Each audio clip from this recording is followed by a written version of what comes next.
Hi, you're listening to Scribble Talk, a podcast for bid and proposal professionals. My name is Bhaskar Sundram. With my co-host Ashley Case, we'll be sitting down with our industry leaders to share their stories, discuss their career, and learn how to make an impact in the industry.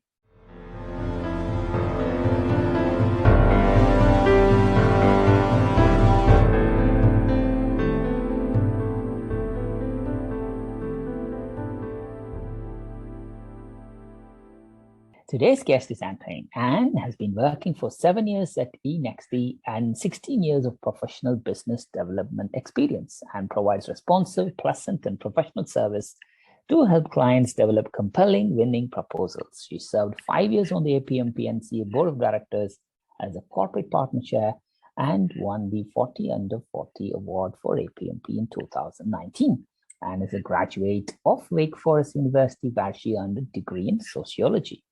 Welcome to Scribble Talk, and great to have you with us. Thank you so much, Bhaskar. Pleasure to be here. And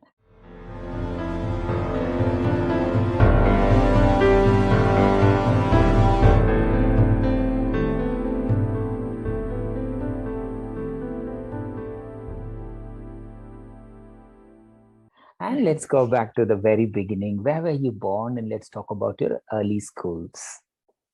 Sure. So I was born in Wilmington, Delaware, and I actually grew up right across the border of Wilmington and Pennsylvania, and did go to school in Delaware because it was like literally 5 minutes away. And I went to a school there, my whole elementary and middle and high school. Got it. And how was it growing up in Delaware? Do you have any childhood memories?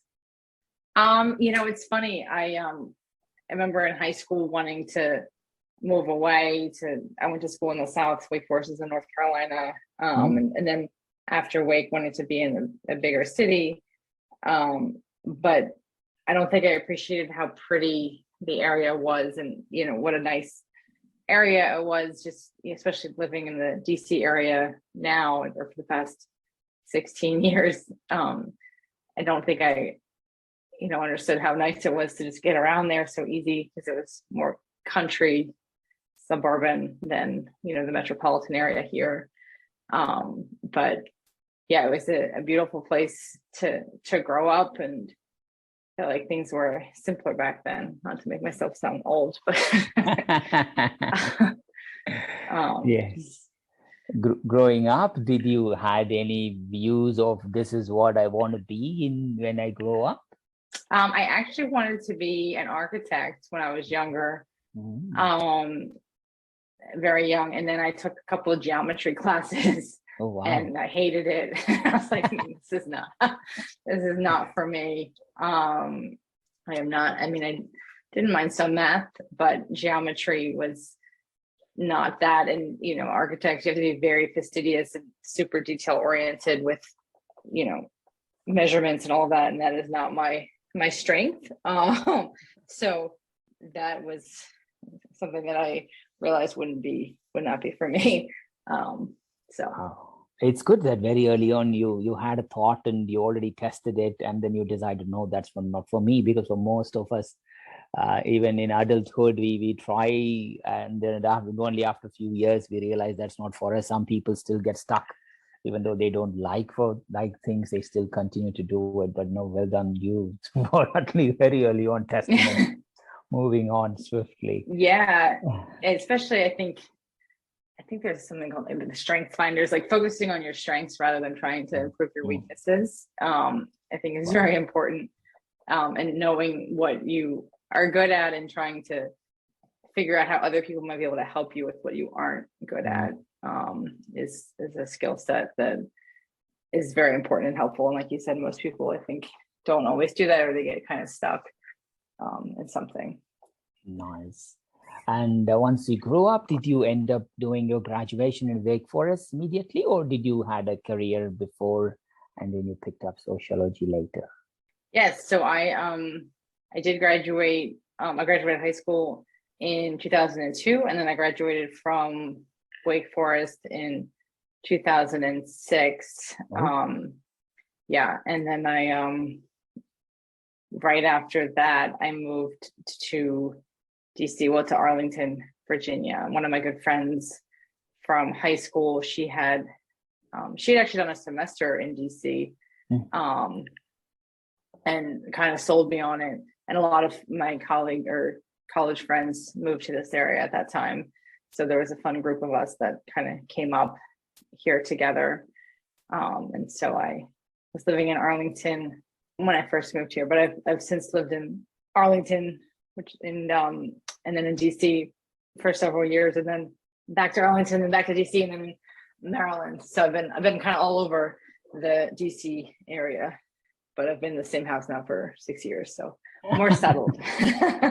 That's nice. How was the transition from living in Delaware to staying in Wake Forest and then moving to Arlington, Virginia? Coming from Delaware to the South, everyone seemed in the South, in North Carolina, very friendly, and just a little bit slower pace. And then, but it is a little bit different, especially not Wake Forest so much, but just the surrounding areas. Just when I was there, at least, was different than what I had grown up in. So I was looking to get back to the Northeast or Mid-Atlantic, more of an urban area, because Wake Forest it's a beautiful college and it's a wonderful school, but it's very insulated. Like it's you drive down a long driveway. It's a gated community. It's not like a Georgetown or a school that's in the middle of a city, right? So it's and it's small, or was, especially when I was there, like 4,000 undergrads. So I think I wanted to expand further and have more people and things to do than at Wake. Nice. Why sociology as a subject? So another career path that I didn't fully go down. When I went to Wake, I wanted to be they have a really good accounting program, and I did not want to be an accountant, but I wanted to do their business program. And to get into that, you have to do several accounting classes. And I did I think worse than geometry. I did very poorly in the accounting and just did not like it. So I ended up not going down that path of the business major, but the sociology, I really enjoyed the classes, and it's more about like how people think and more focused on broader issues, and a lot of like reading and writing, which I preferred. Like there were some really interesting like social justice classes as well. So I think it wasn't something that I had sought after from the beginning, but I very much enjoyed it. And I think it's helped in the business world, just as far as like, helping your critical thinking skills, your writing skills. I mean, in my job now, I always hear from clients, like, we just need good writers, right? So like people can't find that skill set. So I think having that, not that I'm the one doing the writing necessarily, but just appreciating that and learning that during college was really important. And I was still able to do like a summer program for later on when I was there before my senior year about all the different business subjects like marketing, econ, accounting, and that was helpful. So I think to me, college is really good at helping you kind of get those problem solving skills and critical thinking skills and writing that you take with you. Totally. So after graduation, what was your very first job? So my very first job was actually working for Xerox, the copy machine, selling Xerox copiers door to door in the DC area. My territory was in Maryland, like Bethesda, Rockville. So it was a great way to learn some sales skills and kind of, get my feet wet quickly. In that I did not like it that much. I did it for a year, but it was actually a family friend who's had a company, and he was a phenomenal salesperson, and he helped train me in just, in the business and really learning how to overcome objections and just kind of building up my thick skin for that. And again, kind of really helping me realize like what I like to do is more, interfacing with people versus, being behind the desk all the time.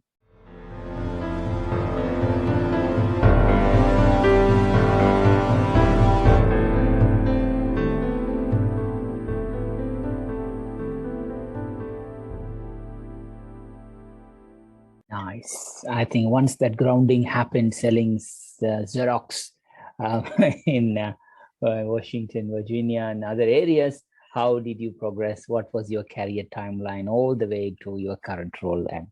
Yeah, sure. So like I mentioned, I did that for a year, and my issue with the copiers was it was just a hard thing to get excited about selling. And so I actually had always had like an interest in marketing and advertising. And so then I went, my next job was I sold advertising for Yellow Book and the Yellow Pages, like online and the print. They still had the print directory at the time. So that was actually, I think, even more intense sales than the Xerox, believe it or not, because it was working with smaller businesses, teaching them the ROI of advertising. But it was a very hard period because it was 08, 09, like when the recession was hitting here. And so a lot of small businesses were struggling. And then on top of that, the big objection I would get is about, nobody uses a phone book anymore. And that was when we were really they were transitioning from the print directory to more of an online focus. We had the product called WebReach, which was now what we all use all the time, like Google AdWords, like selling that, like the more search engine marketing. And so I did that for just over 2 years, and it was great. I actually really enjoyed it, and met some wonderful people and did very well at it. But I wanted something in my next step that was more dealing with larger businesses, medium to larger businesses. And so I ended up working at a IT staffing firm, and I did that at one company for a couple of years, and then another company for several more years. And so that really kind of took me into a whole different path, where I felt like much more technical and faster pace, and was dealing with larger firms, which I enjoyed. And it was more relationship building and less transactional, which I really liked.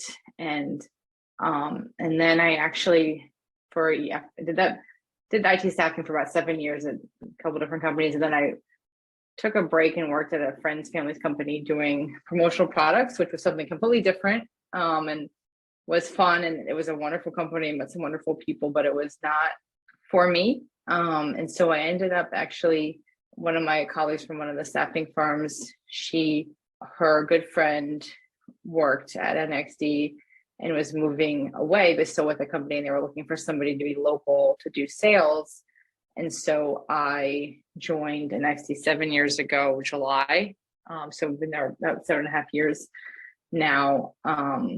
And, as you can tell, I was kind of job hopping before, like every couple of years, and I've really found a great home here because I've been here over 7 years, and I like the people I work with. I really enjoy the proposal industry because I think it's always changing, and the clients, it's what I do is building on what I had said I liked previously. I really enjoy that client relationships and kind of building on that relationship over time, because ideally, especially having been here so long, it's been helpful because I've seen other clients move to other companies, and if you have a good rapport, a good relationship, you can keep that business going or that relationship going even if they're at different companies. So it's been a really great fit.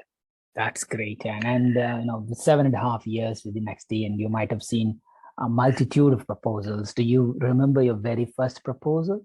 So my job is a little bit different. So I'm not normally working on the proposals. I am more facilitating with the clients. So with different government contractors, helping them field or find people to help augment their teams for proposal support. So I'm not the one doing the heavy lifting. Nice.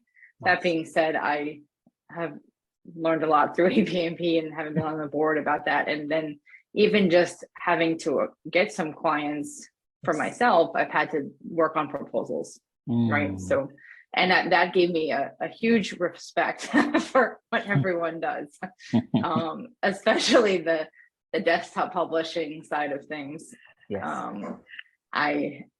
There's some folks that work with us that I am amazed at their skill set and how quickly they can do that. And it's a very different way of thinking for sure, especially the federal proposals where they have such strict rules about font and page and all of those things that you really have to hone in on. So it's an interesting, to me, such an interesting field. And people always ask like our consultants, like, what do you like most about proposals? And a common refrain I get is that it's like once it's over, and that each one is different. And after having worked on just a few proposals myself, I see that because it's like, it's done. Like once it's done, like that's it. You can't keep changing it. And so I have a lot of respect for everyone that's in this industry working on it, because you have to be so flexible with your time. And you have to have good people skills because you're dealing with all kinds of folks, whether they're executives or, engineers. And then on top of that, you're working in tight time frames, right? Tight deadlines, and then things shift. So I think it's, it's people that can do this are, really phenomenal workers, I think.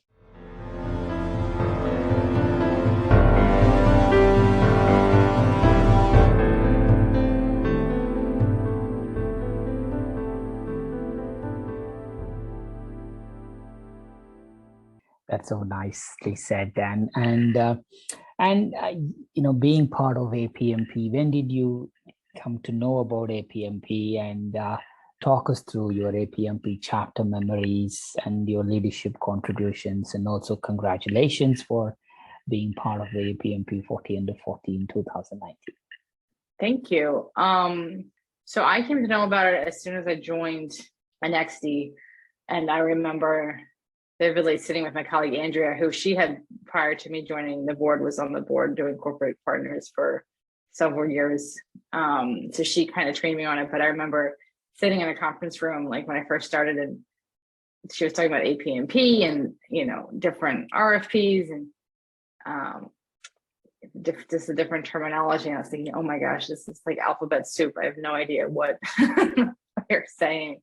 But I quickly learned. And APMP was a great way of learning that and really immersing myself in the industry and attending, they had at that time some more like dinners where they would talk about different topics. And then I took Andrea's spot as the corporate partner chair and would help with managing those relations. And then also the biggest lift of that was helping with the NCA conference in Virginia every year. And so that was a fun thing that I had not done before, as far as like planning an event and really help seeing like what goes into that. And it was a way of really getting to know some wonderful people. And I very much enjoyed it, and seeing like the final result. And by the last year that I did it, we would sell out on the vendors and the corporate partners. that were sponsoring. So it was a great thing. And I felt like I was really adding value to the organization, and that helped, make the conferences better, or even just the chapter better, so they could do more fun events. And I think working on a board like that is really how you can build some really good relationships and build rapport with people, which I was able to do for several years, which I really, really liked. And I'm thankful for that time, because I think it helped me learn this industry much faster than I would have otherwise. Nice. Again, becoming a member of an industry body is itself is a thing, and most people just join the membership, do their certification, and then stay quiet. but then going back and becoming member, volunteer for the local chapter, and then going ahead and doing more on the local chapter is something, and that definitely inspires me and so many others. So thank you.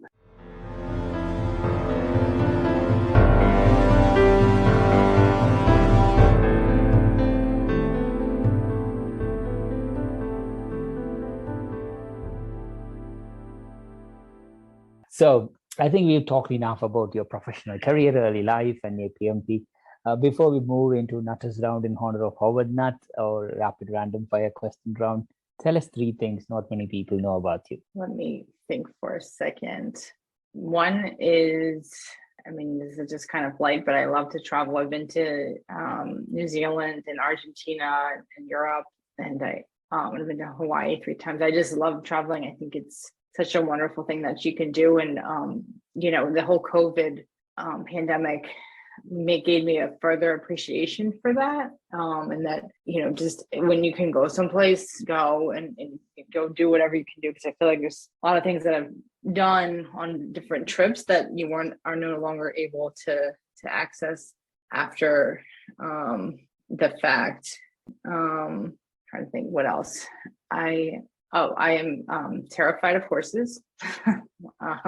My mom was actually allergic to horses, and I think that, so I wasn't around them much as a kid, but I wish I could like them, but I'm definitely scared of them, which is just kind of a random tidbit.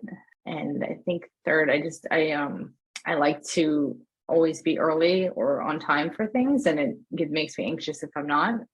So I know some people are wired the opposite way, but I prefer to always be early or on time, or get someplace and just sit in the car. I think part of that is, I had that even before I moved to the DC area, but this has made it even more so, because the traffic, you never know how long it's going to take you to get someplace.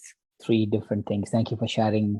From travel, as you rightly said, travel is my passion as well. Hiking, any hobbies and interests as well, and in addition to what you just mentioned? Yes, so I love to go hiking, and I think that's part of the traveling, exploring part, and just being out in nature. I also, as a kid, I grew up playing tennis, and then I had stopped since moving to DC, but then during COVID, I started up again towards the end of COVID, as a way of getting back, outside of the house more. And I've really grown to love it again, and have been participating in different teams and tournaments in my spare time. So that's been a ton of fun. I am interested in, I don't do it myself, but like home remodeling and projects. Our house is kind of a fixer upper, and that's been a long-term project. That's been really fun to live through and improve. And my husband's super handy, and making it our own has been really fun. Nice. That's good. And any interesting travel spots that you recommend for listeners to visit for hiking? So I just recently, I think I posted it when APMP had that photo contest back in, I think it was September. We went back out to Colorado, and I had been there once before. It's called Hanging Lake, and it had been closed due to, they had a horrible fire and then a mudslide. So like the trail was closed, so we hadn't been able to go there in the past few times I've been to Colorado. But this most recent visit, we were able to do it. They had like modified the trail, and it's just a beautiful hike with amazing waterfall and lake at the end. And then I was just down in Asheville, North Carolina, a few weeks ago with a great friend from college and hiking around off the Blue Ridge Parkway, and there's tons of waterfalls down there. So, I mean, there's just so much that you can do. And I think in every state, I haven't been to every state. That's on my list of things I'd like to do, but there's so many places to go. Even we went to Great Falls here in DC the other day. That's a beautiful, beautiful hike, walk with the waterfalls. So many things you can see in nature that I think the photos don't do them justice.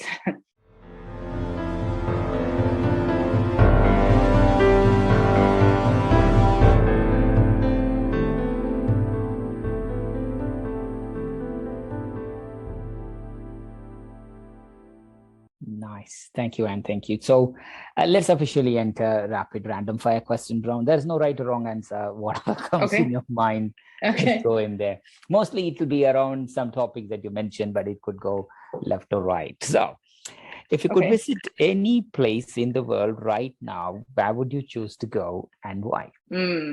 So I would love to go to Switzerland. We don't have cable TV. We just have over-the-air antenna, and we watch a lot of Rick Steves Europe. And I feel like he's always in Switzerland, and it looks beautiful. I've never been there. The mountains, the waterfalls, and I think the culture just sounds lovely. Nice.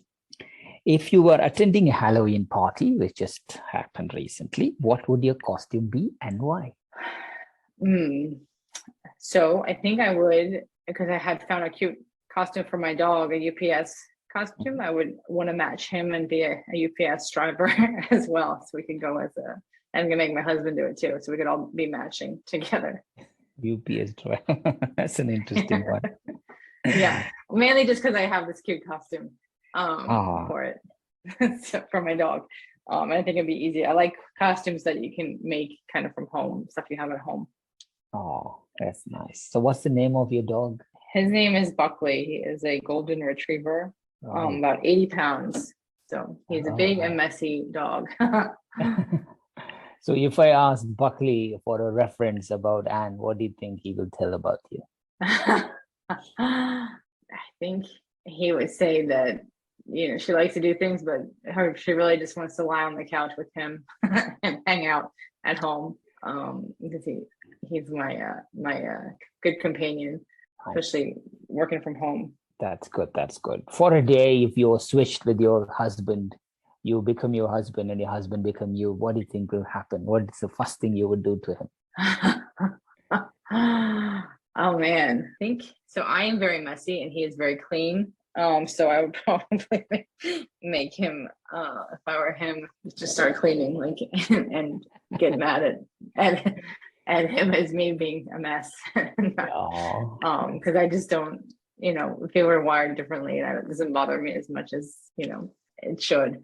So I think that would probably be funny. Yeah, totally. If you had to choose a completely new profession, what would you have picked? Oh wow, I think it would be. I've joked about this with my husband, but in college, for one summer, I worked at the beach at an ice cream scooping store, and I think it'd be fun to just live on an island or some kind of beach town and just run a little ice cream shop or something simple. And and then the ice cream makes everybody happy. Totally, I agree with you. Yeah. So what was the last gift you gave someone? Trying to think. I just recently gave actually my husband a new iPad for our anniversary. Nice. Do you remember the last time you wrote a letter to someone? If so, to who?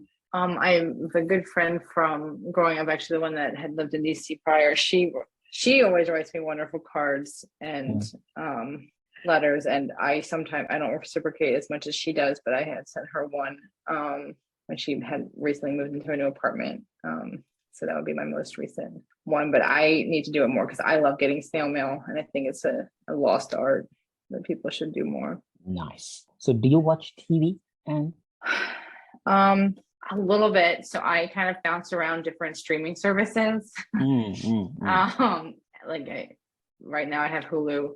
but I'm about to restart my Netflix subscription. And I have, like I mentioned, we just have that over the air antenna. So we get a lot of PBS. We watch a lot of PBS, the cooking channel. Like they have cooking shows on that, and the Rick Steves Travel. And then there's some shows on certain streaming that I have liked. Nice. So if you would like to participate in a TV show, which one would you like to participate? Which one would you be interested in? Oh, I mean, the House Hunters one is always fun, or one of like the HGTV shows where they're love it or list it. Those are always fun because I feel like our house is a big project. And it's like, do you want to keep working on it, or do you just want to buy a new house? So it'd be fun to be on one of those, or especially the House Hunters, if you had some kind of unlimited budget and could just find whatever house you wanted. I think that would be so fun to do.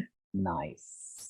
So if you could eat 3 food for the rest of your life, which 3 foods would you pick? You mean like a specific food or a type of food? It's totally up to you. Okay. I mean, I love chocolate. I don't think I could go without chocolate. I know it's not a sustainable food, but I would do that. And I think I'm going to say, since you didn't specify, I'm going to say some kind of Italian food, because I could encompass pizza or pasta. And then this is boring, but I do like a good salad. I eat a lot of salads, and that could balance out my chocolate addiction. So nice. Pizza, chocolate, and salad. That's good. That's good. It's actually better than the most options I had, which is good. Are you a tea or a coffee person, Anne? Coffee for sure. Got it. So if you could either given an option, you can only have a coffee or a chocolate, which one would you pick? Chocolate. Chocolate. That's just, I mean, nice. I would pick chocolate because I love coffee, but I don't one of those people that like needs coffee to survive. I just more like the taste of it and having it in the morning. Yes. Nice. So what's in your music playlist now? What are you listening to now, or what type of music do you normally listen to? I listen to a variety from, like, when my husband's not here, I try to sneak in country because he doesn't like that. So I listen to that. A lot of oldies or 80s music. And then, as I mentioned before we started this today, I was actually just listening to some Christmas music. It's just starting the season, and it's just fun to listen to different music because I think it gets old, the same stuff. That's totally true. Totally true. So do you like cooking, Anne? I wish I did. I really do. I really wish I liked it. I do not like it. I used to like to bake a lot. I still like to do that some. But cooking, I feel like I'm not a good planner for that. And it's like you have to have all the ingredients. So cooking doesn't work out for me because if I'm hungry, I just want to eat. So that's not a good strategy for cooking something good. I'm more of I'll get you takeout type of person. Nice. I think that's fair. So if you're given an option to use a time machine, will you go back to the past or will you go back to the future? Definitely the past, I think. Yeah, I think very rarely, or not even one person has actually said, I will go to the future. Really? Yeah. I've done like 200 plus episodes. No, buddy. Wow. Yeah, I think there is something in there where people are much more comfortable looking at the past than what they want to be in their future. I think that's quite fascinating. That's good. I mean, like, what would you do in the past? That is interesting. I think I would. I'd be curious just to go back to like the 1950s and 60s. I think it's just a more simpler time, but you still have like the modern amenities, and before like social media and the internet and all that was so crazy. That would be far back enough for me. I don't think I want to go back before like plumbing and all of that. So, yes.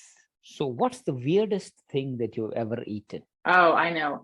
During COVID, when we had the cicada boom, I don't know if you're familiar with that, but like all these bugs came, these like big, very loud bugs, and they were everywhere. They come like up, I think every 20 years.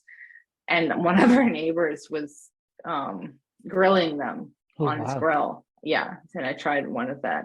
That was very bizarre. So I think that would be the weirdest thing recently, at least. You have to wait another 20 years to try one more. I know. I think I'm good. That was very bizarre. Although my dog loved eating them, Oh, so wow. I had to like limit his interaction with it. Exactly. Then you have to wait as well. So which is not a good thing. So that's done. That's the rapid random questions round done. Hope you enjoyed it.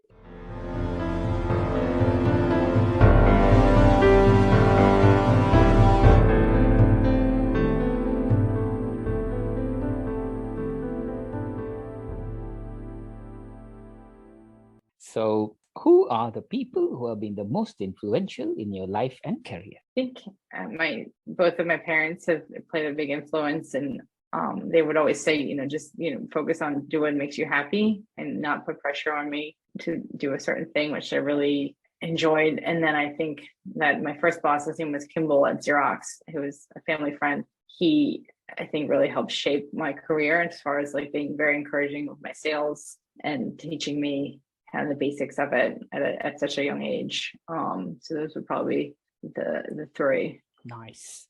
So who's the kindest person you know? I feel like I know a lot of kind people. Fortunately, trying to think who specifically.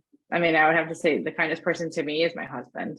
Of all those people, so I'm be biased to that. He's always has from the very beginning been super thoughtful to me, and just knows kind of how to best support me, which has been amazing. Totally. I was really expecting you to name him than somebody else, but you did. I know. I was thinking about that too, and then I was like, no, actually. Exactly. We have to do a recording again with one of the guests because she forgot to mention her husband all along the whole talk, and then we have to went for a re-recording, and every now and then we added him inside. So it does happen, but that's quite nice. That's hilarious. Yeah. What's one personal trait you like the most about yourself? I think that I'm very persistent and goal oriented. That when there's been setbacks, like I was sick in college and had to take a semester off, and was still able to graduate on time, like with my classmates in 3.5 years. And then just being in sales, like just very focused on how to best reach goals. And that is, I think, keeps me going, keeps that drive alive. Who haven't you seen or talked to in a long time and you hope that they're doing okay? I would say some of my friends from earlier in my career since graduating that have, DC is such a transient area that people come and then they work or live here for a few years and then move on. And there's several that I used to work with or be close with that moved away. And I unfortunately like haven't kept as good in touch as I would have liked, and just hope that they are doing great. So coming back to the last few questions, you have been in the proposal industry for 7.5 years, 16 plus years in the wider industry. So what's that one common myth about this proposal industry that you want to debunk? I think that people don't realize how long things take to do. Whether it's because we also do printing at enexdi, and whether it's just getting the file ready to be printed, or for, like I mentioned earlier, like the desktop publishing, like I think people think, oh, it's just, zip through it and like it'll make it pretty and fix all the errors. And it takes a lot of time to do that stuff, or to do a compliance check. It takes a lot of hours and to be very focused on that. And I think I've seen it with different clients and people that if you're not doing the work, you don't understand how long that certain things can take to do, at least to do well. That's nice. So if there is one advice that you would like to give bid and proposal colleagues, what advice would that be? I think it would be maybe two things, actually. One, personal skills really matter as far as like how you can deal with people and like be respectful, and building those relationships is super important.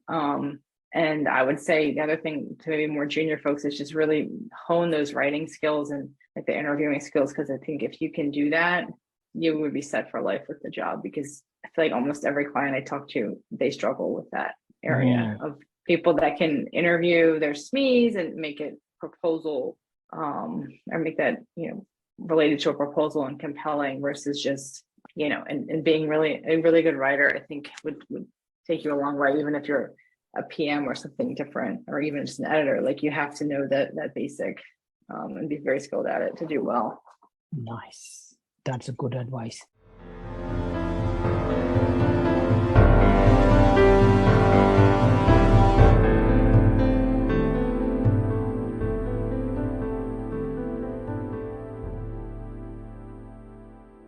Assuming we are meeting up in the next 3 years, and from today to the next 3 years, what are the few things that you would like to achieve?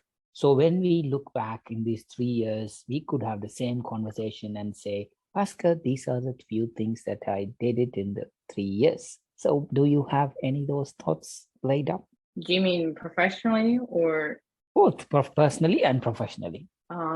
Yeah, I think I would like to, continue to advance my career with NXD, and I think getting back and more involved with APMP. I miss some of that camaraderie and being more in the know about things. I like that. So I would like to do that. And then as far as personally, I would love to have some kind of beach or lake or mountain home, like some kind of escape place. Nice. Would love to have that. Totally. And now you have said it out loud. This is recorded. I know. And now it's gotta make it happen. You have to. I got evidence. Yeah. Have to. And so that's it. That's brilliant. And as we end the podcast, is there any part of your life or career, or is there anything else you would like to share to the listeners before we close it? I think just maybe reiterating about what I had said earlier on, and just, I think people really have to focus on what they enjoy and what they're good at, and not beat themselves up about what they're not. And there is a book about strengths finders that talks all about that, which I recommend. And I think, especially during COVID, and now there's all this talk about quiet quitting or whatever. And I think you need to be engaged in what you do, but at the same time, make time for yourself and your family, or whatever it is that brings joy to you. So I think that's something that these past couple of years have really taught me. Nice. Totally. I think there is a lot of positive stories that happened during this COVID. And as you rightly said, it kind of really, really reinforced what's important in our life. And I'm sure we all are adjusting to it. So, and thank you so much for taking the time to join me in Scribble Talk. Wish you, your family, your loved ones, and all your colleagues at the NXD all the success, happiness, and good health. And look after yourself. And I'll speak to you very soon again. Thank you. Thank you so much, Bhaskar. It's a pleasure. To our listeners, thank you so much for tuning in. Please visit batchyscribble.com/podcast to listen to this episode and check out any of our other previously recorded episodes. If you've enjoyed today's interview, don't forget to subscribe, review, and share the Scribble Talk podcast. We hope you'll check out our next episode, where we interview another industry expert and special guest. Until then, it's Ashley Kays, Bhaskar Sundram, signing off.